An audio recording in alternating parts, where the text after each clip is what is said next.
مؤخرا كنت قاعد مع مجموعة من العائلة وطلبوا مني نصيحة في موضوع الجواز.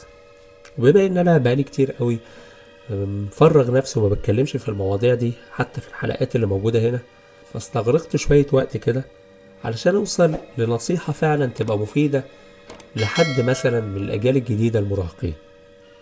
فخليني اشرح لكم النصيحة باستفاضة، ولكن ما تنساش تعمل سبسكرايب، ويلا بينا نبدأ الحلقة.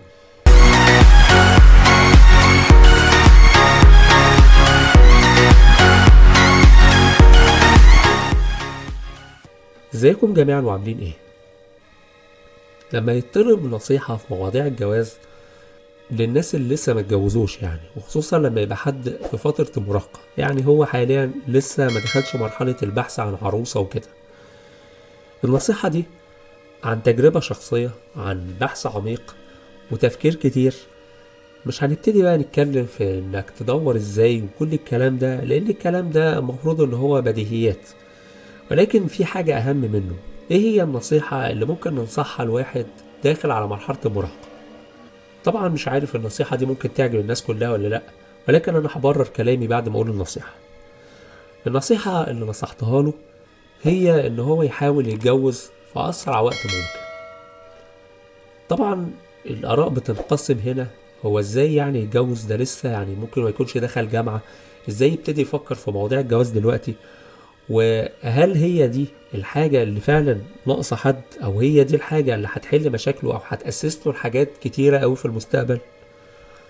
في الواقع الإجابة هي واقدر اقول لك ده ازاي.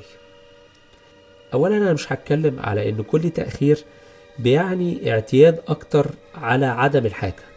يعني ببساطة خالص، انت كنت عايز تشتري حاجة معينة ولكن ما كانش متوفر معاك المبلغ اللي تشتري بيه الحاجة، فاستنيت شوية لحد ما تجمع مبلغه وكل الكلام ده، وقدرت ان انت تجمع المبلغ ولكن بعد فترة طويلة شوية. لما تيجي ترجع بقى ان انت تشتري الحاجة دي، بتلاقي ان ممكن شغفك واحساسك واقبالك على الحاجة اللي انت كنت هتموت وتجيبها دي ممكن يكون راح، او ممكن تبتدي تشوف حاجات احسن منها. يعني انت كنت عايز عربية موديل معين وخلاص بقى معاك المبلغ بتاعها، ولكن في نفس الفترة دي شفت عربيات احسن وشفت امكانيات احسن، او سمعت كلام اوحش عن العربية اللي كانت عربية احلامك دي، وابتديت تقارن بقى بعربيات تانية وكده.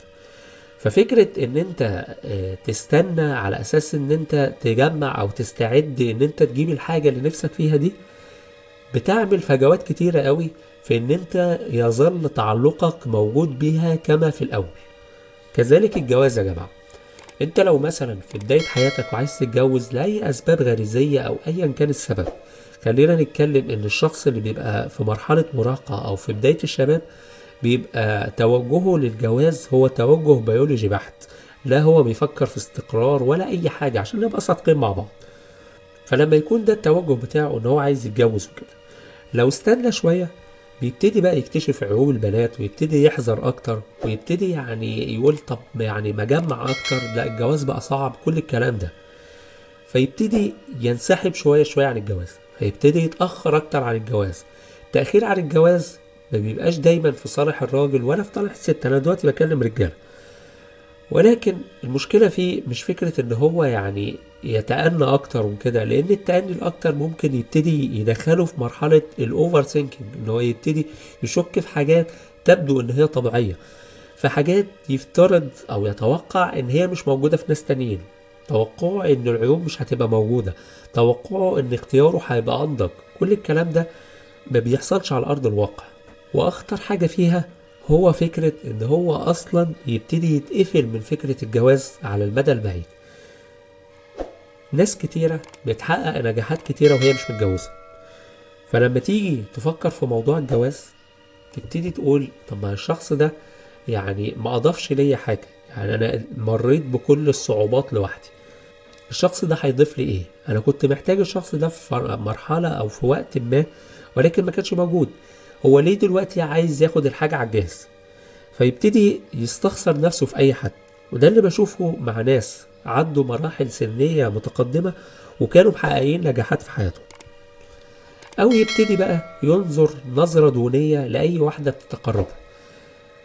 انا مش هخش في نوايا اللي بتتقرب له وهي شايفاه ناجح وكبير السن، مش هخش في نوايا خالص، ولكن هفترض الجانب الحسن، هي يعني شايفة ان الشخص ده كويس، هو بيبقى من جواه شايف ان الشخصية دي عمرها ما كانت هتبصله قبل ما يحقق النجاح، وهي دلوقتي متغاضية عن فكرة الفرق مثلا في العمر وكده علشان طمعانة في اللي معاه. فلو هو محتاج الجواز او لسه بيفكر في الجواز وشايف ان الفرصة دي مناسبة، بيبقى باصص لها بنظرة الطماعة، هي وعيلتها وكل حاجة ليها علاقة بيها. فبالتالي تعامله معاهم برضو بيبقى على المبدأ ده، فدي مشكلة أكبر. يعني حتى فترة الانتظار لتحقيق أهداف معينة مش دايما بتيجي في صالح الست ولا في صالح الراجل نفسه اللي حقق نجاحاته كلها بعيدا عن الجواز. وده يخلينا نخش في حاجات كتيرة قوي في مواضيع نفسية الراجل اللي بيمر بفترة طويلة من غير جواز نفسه واعتياده على الشيء ده. الناس المعترضة بقى على فكرة الجواز المبكر ده هتتكلم على ان الشباب ممكن تكون مش مستعدة ماديا ونفسيا ومعنويا لخوض فكرة المسؤولية بتاعت الأسرة. خليني اقول لكم ان انا ممكن اتفق معاكم في الكلام ده، ولكن في نفس الوقت خلينا نبقى صريحين شوية. هل انت بتشوف ان العائلات اللي اتجوزت حاليا معتمدين بنسبة 100% على نفسهم، ولا مازال في اعتماد ولو بجزء بسيط على الأهل؟ أتحدى حد يقول لي إن في حد انتظر علشان يتجوز وبعد ما اتجوز بقى معتمد بنسبة 100% على نفسه. هات لي النماذج دي. مفيش الكلام ده، مفيش. لازم بيبقى فيه اعتماد ولو بشكل معنوي على الأهل. المتجوزين دلوقتي نفترض ان هما مش بيعتمدوا على اهلهم ماديا ولا اي حاجة، خلاص انا هعتمد ان الجزء ده اتقفل. ما بيروحوش مثلا يودوا عيالهم عند اهاليهم في وقت من الاوقات عشان بيبقوا خارجين، عشان الاب والام بيشتغلوا، عشان الاجازات خلصت، عشان كل الكلام ده. طب ما هو ده اعتماد على الاهل. طالما انت كده كده انتظرت وفي الاخر وصلت لنتيجة ان انت معتمد على اهلك، فليه انت انتظرت من الاساس؟ هل انتظارك معناه ان انت استقليت بنسبة 100% ومش هتعتمد على اهلك ولو حتى ان الجد يشيل حفيده عشان الاب والام مشغولين؟ الجد من طرف الاب وطرف الام، احنا بنتكلم بصفة عامة. يبقى الانتظار بقى كان هدفه ايه؟ كان هدفه مادي بس؟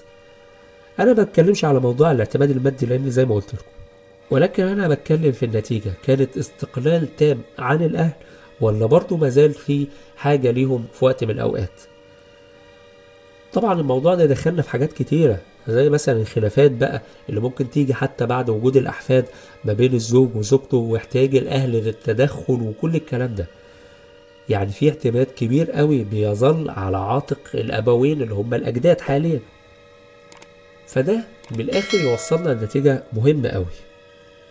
الآباء دايما بيبقوا عاملين في بالهم ان هما بيستثمروا في الأبناء، بيستثمروا فيهم، يدخلوهم المدارس الكويسة، يعلموهم تعليم كويس، يودوهم نوادي، ينموهم بدنيا، ينموهم ثقافيا، ينموهم من النواحي النفسية، ان الطفل ما يبقاش حاسس ان هو ناقصه حاجة في حياته.